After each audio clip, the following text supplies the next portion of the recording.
I didn't realize that was you. It's just that I've been so stressed trying to figure out how to give the kids lesson this week, and it's just so difficult to understand. Okay, well, maybe I can help. What's it about? Well, it's all about purpose and how God's created us with a purpose. Oh, I can't help you then. I don't even know what my own purpose is. Yesterday, we had a career day at school, and they had so many options, I didn't know what to choose. All my friends left knowing exactly what they wanted to do, and I had no idea.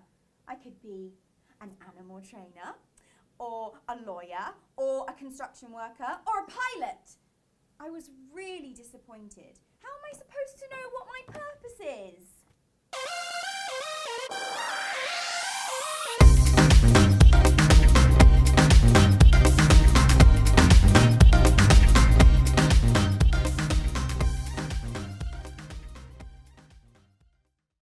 It can be really, really hard for us to know what our purpose is. But first, let's find out what purpose actually is. There we go. Purpose is the reason for which something is done or created, or for which something exists.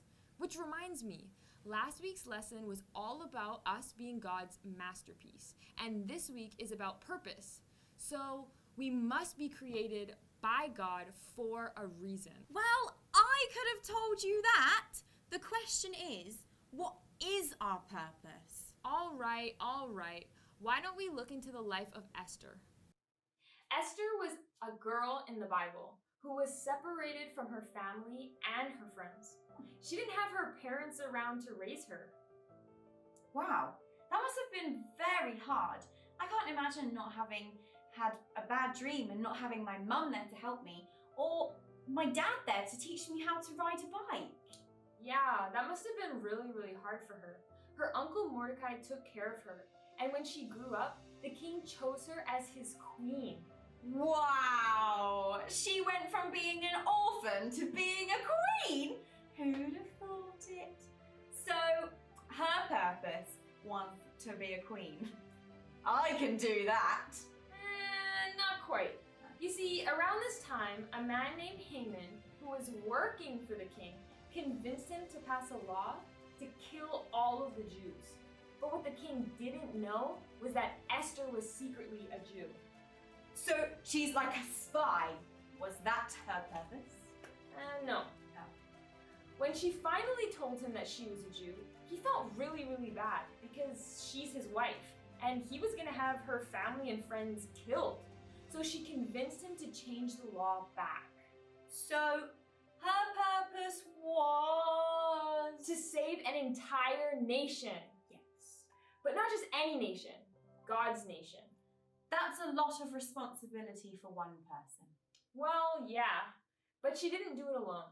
Her faith in God helped her gain favor with the king and bring about God's plan for the Jewish people. Cool. So, do I have to marry a king and save a whole bunch of people? I wouldn't mind being a queen. Well, no. Yeah. You see, God has a unique purpose for each of us. Esther was an orphan, and then God made her a queen, which shows that He always has great things planned for us, no matter where we come from or what situations we may be in. Okay, well, that's great, but that doesn't really help me decide if I want to be a carpenter or a dog trainer or a pilot. Well, that's okay. Our purpose is not defined by what job we choose or how good our grades are or even how good you are at sports. Do you remember last week's lesson when Pastor Adam showed us how the value of a masterpiece are defined by the artist? Well, our purpose and value is defined by the fact that God created us.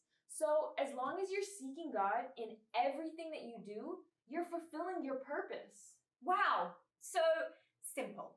I think I've got it now. This makes so much sense. So it doesn't matter what I do, but who I do it for. Right, you got it.